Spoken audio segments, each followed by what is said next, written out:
Welcome back. हम start करने लगे हैं अपना नेक्स्ट लेक्चर और आज हम अकाउंटिंग इक्वेशन को आगे लेके चलेंगे। और हमने बात की थी अकाउंटिंग इक्वेशन के बारे में, जो कि होती है assets equals to capital plus liability, जो ये शो करती है कि बिजनेस में एसेट दो चीज़ों से बनते हैं, या तो कैपिटल से बनते हैं या लायबिलिटी से बनते हैं। ये क्या है? सोर्सेस ऑफ फाइनेंस है, जिनसे आप क्या खरीदते हो? रिसोर्सेज खरीदते हो। और ये रिसोर्सेज किस लिए यूज़ होते हैं? बिजनेस को रन करने के लिए। ठीक है, आज हम इसके ऊपर एक क्वेश्चन करेंगे जिसके ज़रिए हम कुछ कॉन्सेप्ट्स के बारे में सीखें। कॉन्सेप्ट्स या कह लो कि कुछ अकाउंटिंग की चीज़ें हैं, कुछ आइटम्स हैं जिनके बारे में हमें जानना ज़रूरी है। ठीक है, अब स्टार्ट करते हैं एक क्वेश्चन से। तो क्वेश्चन है, एक पर्सन है मिस्टर अली हसन। हम यही एग्जांपल लेंगे कि जो बंदा है ना, वो बिजनेस क्या कहते हैं, वो बिजनेस कर रहा है पेन का। ठीक है, और पेन की टाइप्स हैं, कुछ कह लो अल्फ़ा पेन है, कुछ बीटा पेन है और कोई गामा का पेन है। ठीक है, बिजनेस में पेन की कुछ टाइप्स हैं और यही पेन ये क्या करता है, आगे सेल कर देता है। ठीक है, अब जो हमारा पर्सन है ना, जो ऑनर है, वो है मिस्टर अली हसन। उसने क्या किया, उसने एक बिज़नेस स्टार्ट किया। Started business with injecting 7,50,000 as capital. Inject करना मतलब इन्वेस्ट करना। जिसमें अपने बिजनेस में उसने इंजेक्ट किया, इन्वेस्ट किया 7,50,000 का कैपिटल। कब? 1 अप्रैल 2024। अब ये जो 1 अप्रैल है ना, इसको हम कहते हैं कमेंसमेंट डेट, इंसेप्शन डेट। यानी कि ये डेट बताती है कि प्रैक्टिकली आपका बिजनेस इस डेट पे रन करना शुरू हुआ है। ठीक है, इस डेट से आपने बिजनेस के ऑपरेशंस करना स्टार्ट किया। अब चलते हैं आगे। तो बता रहे हैं कि जो कंपनी है उसने क्या किया, इनकर की है following transaction during the first quarter of the year. अब बात की हुई है फर्स्ट क्वार्टर की, पहले देख लेते हैं क्वार्टर्स होते क्या हैं। ठीक है, अभी अपने बाकी चीज़ों को इग्नोर करना है और क्वार्टर की टाइमलाइन समझनी है। जैसे हमारा साल स्टार्ट होता है 1 जनवरी से लेकर 31 दिसंबर तक। इसके अंदर क्या होते हैं, 12 महीने होते हैं। अब इन 12 महीनों को जब 3 मंथ्स में तोड़ दिया जाता है तो ये बनते हैं 4 क्वार्टर्स। ठीक है, एक क्वार्टर 3 मंथ्स का होता है और एक साल में 4 क्वार्टर्स होते हैं। ठीक है, तो अब क्वेश्चन में बताया गया कि जो ट्रांजेक्शन है ना, वो क्वार्टर 1 से रिलेट करती है। यानी कि अब क्योंकि डेट उसमें डिफरेंट है, तो यानी वो बस बता रहे हैं कि हमारा बस एक क्वार्टर है 3 महीनों का, उसके अंदर ये ट्रांजेक्शन्स हुई हैं। ठीक है, इसमें इतना पता होना चाहिए कि क्वार्टर 3 मंथ्स का होता है और एक साल में 1 ईयर में 4 क्वार्टर्स होते हैं। ठीक है, अब हम ट्रांजेक्शन्स पढ़ना शुरू करते हैं। ट्रांजेक्शन में कहा गया है कि परचेज किया है ऑफिस फर्नीचर 95,000 का। ठीक है, ऑफिस फर्नीचर। अब ऑफिस फर्नीचर क्या होता है? ऑफिस फर्नीचर की ना कुछ फीचर्स होते हैं।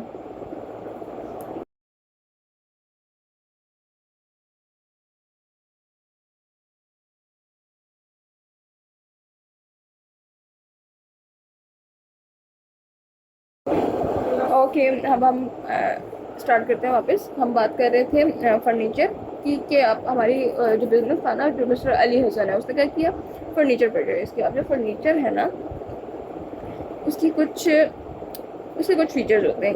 पहली बात, फर्नीचर मूवेबल होता है, इजीली आप एक जगह से दूसरी जगह कर सकते हो और उसकी आप इजीली उसको सेल कर सकते हो और सेल पे आपको कोई उसकी वैल्यू यूज़ होती है। बिजनेस में वो कहाँ यूज़ हो सकता है?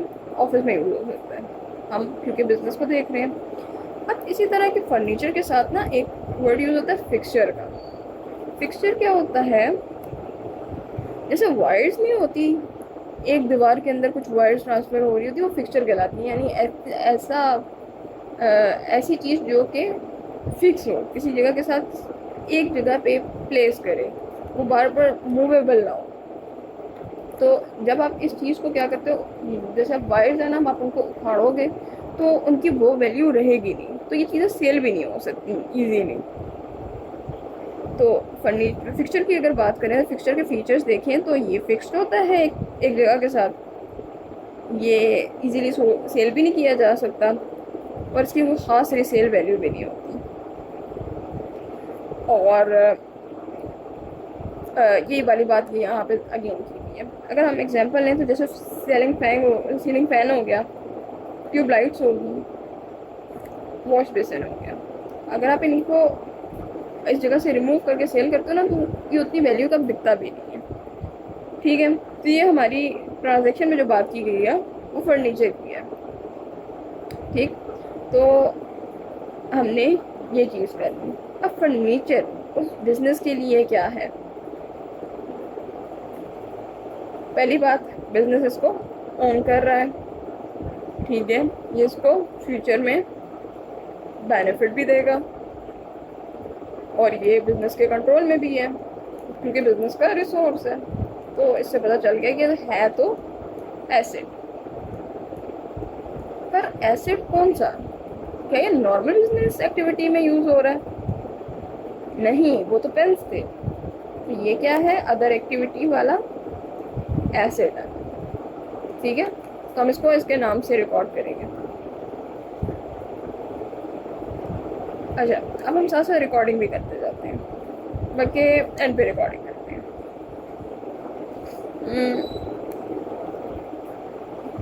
ओके, अब हम बात कर लेते हैं कि इसने क्या किया, एक्वायर किया ऑफिस इक्विपमेंट। क्या एक्वायर किया? ऑफिस इक्विपमेंट इसने एक्वायर किया 1,25,000 का।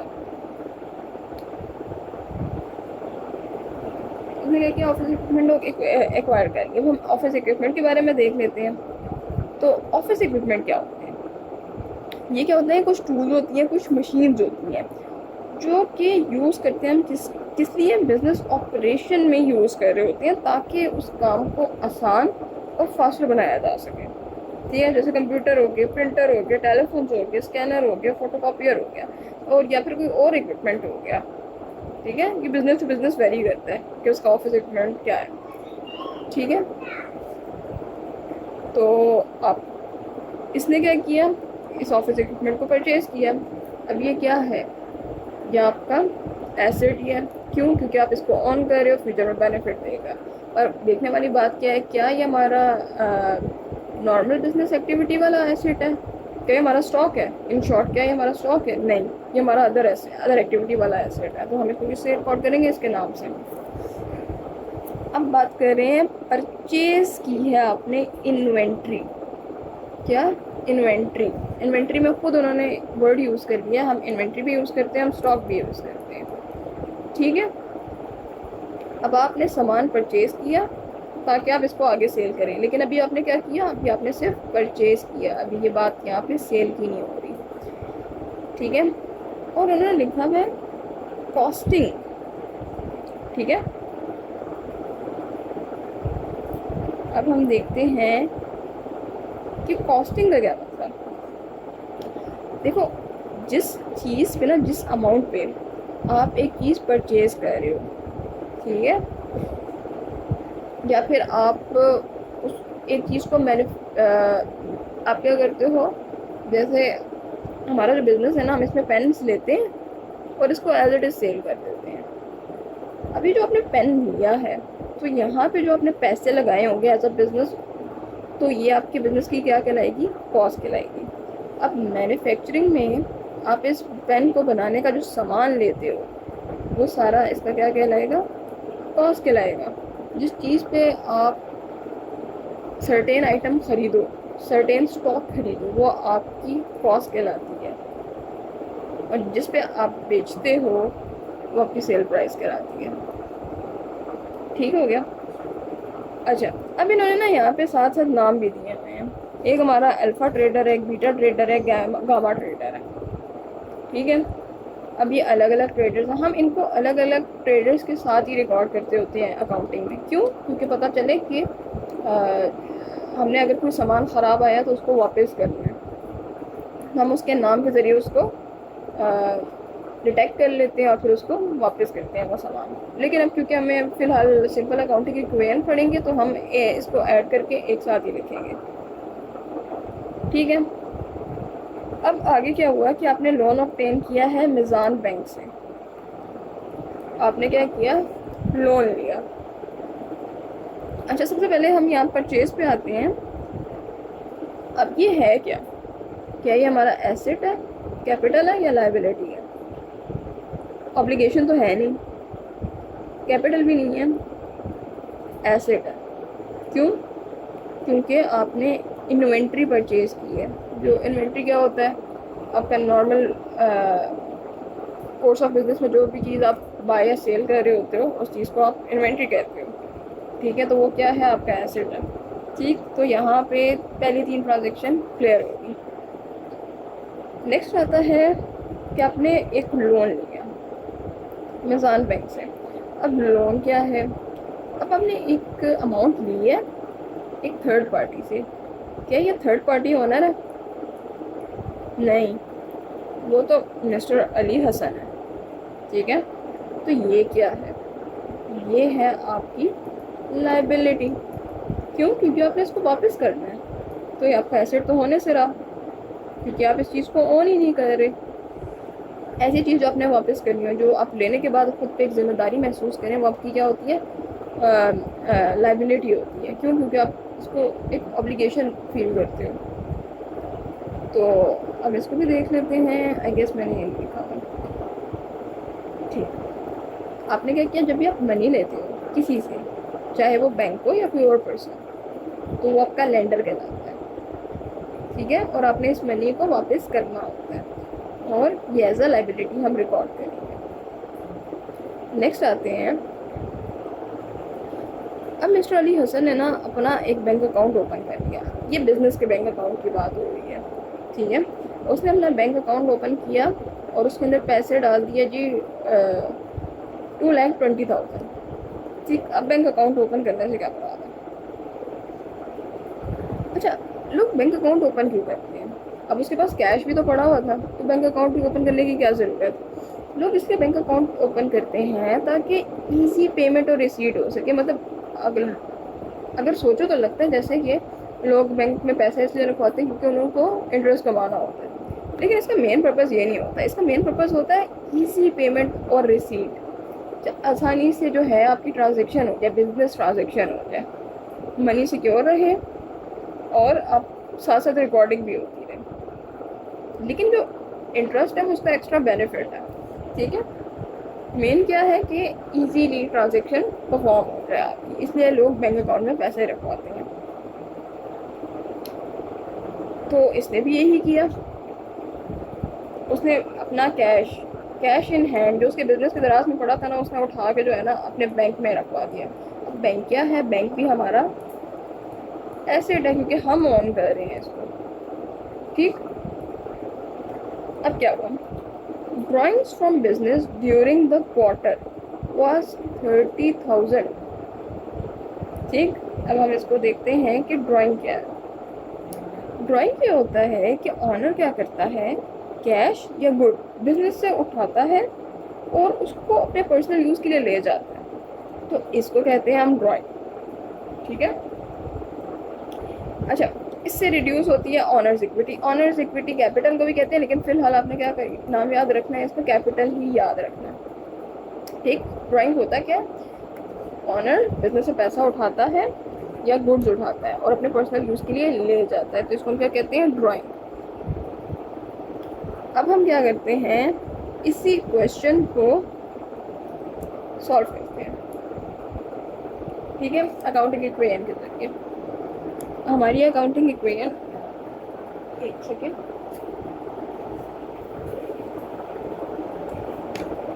हमारी अकाउंटिंग इक्वेशन है एसेट्स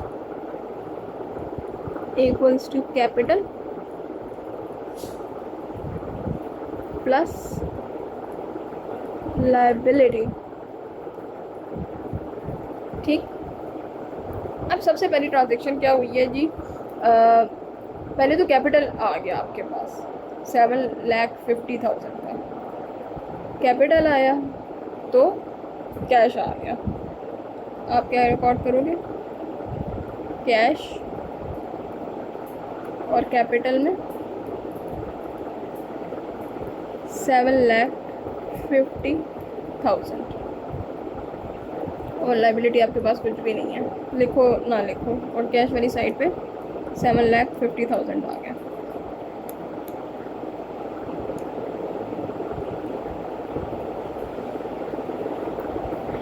फिर नेक्स्ट ट्रांजेक्शन क्या हुई थी? आपने ऑफिस फर्नीचर परचेज़ किया 95,000 का। अब आपने क्या करना है, अगर ज़्यादा मसला होता है ना तो वर्किंग बना लेनी है।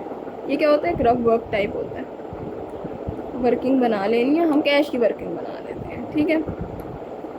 अभी कैश में फ़िलहाल हमारे पास 7,50,000 है, ठीक। फिर आपने क्या किया? 95 का फर्नीचर परचेज़ कर लिया। अब परचेज़ किया है तो आपके पास से 95,000 कम हो जाएंगे। तो इसको माइनस करके लिख लेते हैं, 7,50,000 माइनस 95,000।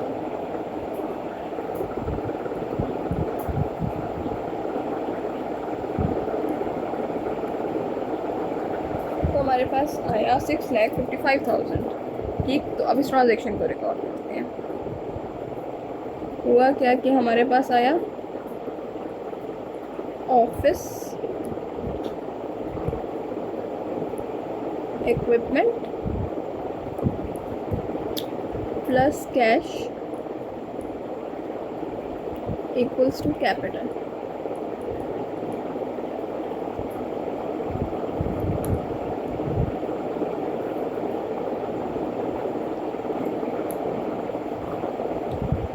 ठीक हो गया। और ये था कितने का? 95,000 का ऑफिस इक्विपमेंट। 95,000 ये था ऑफिस इक्विपमेंट नहीं था, ये फर्नीचर था, ठीक है। तो हम फर्नीचर को 95,000 से इंक्रीज़ करेंगे, ना कि ऑफिस इक्विपमेंट को। 95,000 और कैश कितना आ गया हमारे पास? 655। और कैपिटल में कोई कमी नहीं हुई अभी तक, ना कमी हुई है ना इजाफा हुआ है। नेक्स्ट हमारे पास आया ऑफिस इक्विपमेंट 1,25,000, दोबारा परचेज हुई है 1,25,000 की, कैश मज़ीद का। तो हमारे पास आ गया कैश अपडेट होके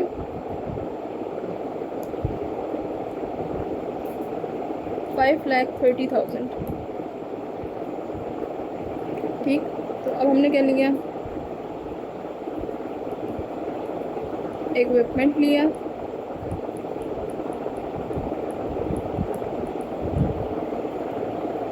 फर्नीचर प्लस कैश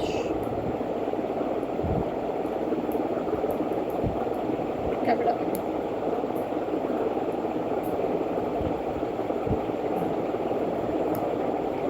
तो 1,25,000 का इक्विपमेंट इंक्रीज़ हुआ और कैश कम हो गया, कम होके 5,30,000 बच गया।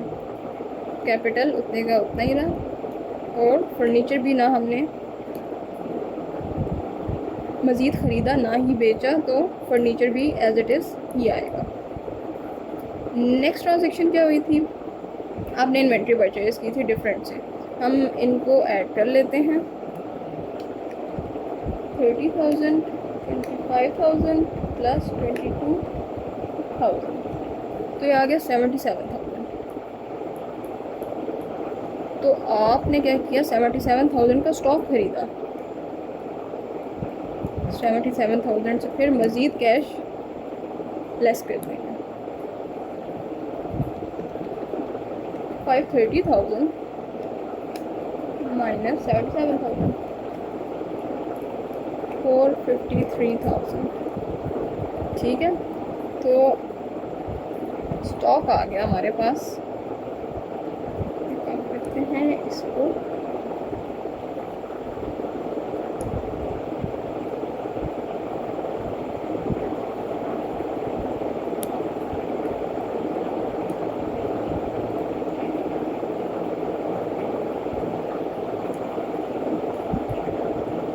अब हमारे पास क्या है, स्टॉक आ गया। ठीक, और स्टॉक था कितने का, 77,000 का। तो कैश कम हो गया, कितना रह गया, 4,53,000। और बाकी चीज़ों पे कोई फ़र्क नहीं पड़ा। नेक्स्ट आई ये ट्रांजेक्शन कि आपने लोन ऑब्टेन किया था। लोन क्या था, हमारी लाइबिलिटी थी। और ये कितने का है लोन,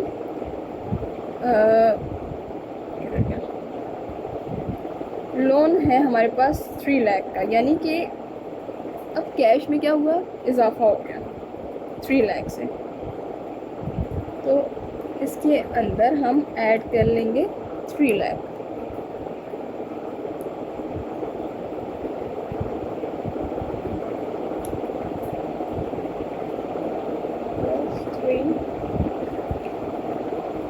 तो हमारे पास आंसर आया 7,53,000।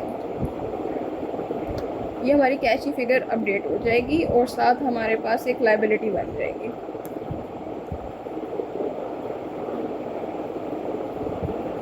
तो हमें सबको एज इट इज़ अगेन कर लेते हैं। इसमें वापस क्या होगा, कैश की फिगर इंक्रीज कर दी 7,53,000 और साथ आ गई लाइबिलिटी।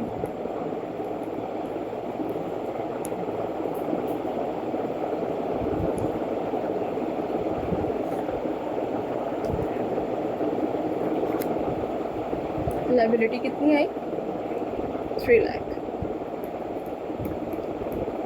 क्या आपने 3 लाख रुपीज़ वापस करने हैं। नेक्स्ट आपने क्या किया था, एक बैंक अकाउंट ओपन कर लिया है 2,20,000 से, यानी कि आपने अपनी कैश के अंदर जो आपके पास रकम थी इसमें से 2,20,000 माइनस किया, इतने कैश उठाया और बैंक के अंदर ट्रांसफ़र कर दिया। ठीक है, तो हम इसलिए ये अमाउंट यहाँ से माइनस कर देंगे। 2,20,000 माइनस किया तो हमारे पास आंसर आया 5,33,000।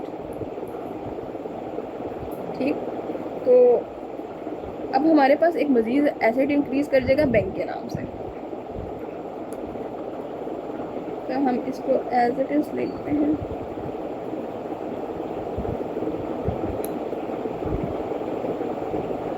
थोड़ा सा ट्रैक कर लेंगे।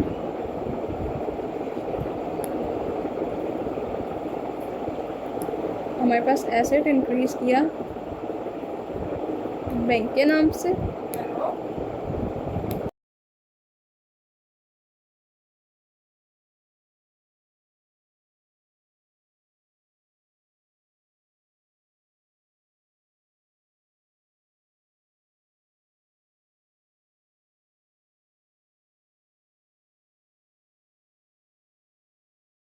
अब हमारे पास हम कैश अपडेट करके लिख देंगे 5,33,000। ठीक, अब हमारे पास लास्ट ट्रांजेक्शन रहेगी है जो कि है ड्राइंग की है आपने 30,000 की। अब जब आप पैसे इन्वेस्ट कर रहे थे तो कैपिटल क्या कर रहा था, कैपिटल भी बढ़ा। अब आपने क्या किया, पैसे निकाले तो क्या करेगा, कैपिटल कम हो जाएगा। आप इसको किस नाम से कम करेंगे, ड्राइंग के नाम से कम करेंगे।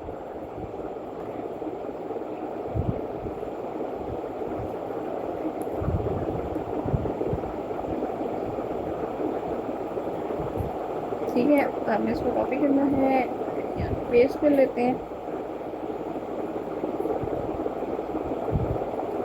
ठीक, अब क्योंकि आप कितने का क्या लेके गए थे, आप 30,000 निकाल के ले गए, तो कैश में से मज़ीद 30,000 माइनस कर देना है। ठीक है, 30,000 माइनस करना है तो आपके पास आएगा 503,000। तो आपने इस कैश के अमाउंट को अगेन लिखना है 503,000 और इस अमाउंट से 30,000 माइनस कर लेना है। ठीक है, 750 था तो 7,50,000 माइनस 30,000, तो ये आ गया 7,20,000। 7,20,000। अब होगा क्या कि आपकी लेफ्ट हैंड साइड इक्वल होगी आपके राइट हैंड साइड की, और ये सॉल्व कर लिया हमने अकाउंटिंग इक्वेशन पे एक क्वेश्चन।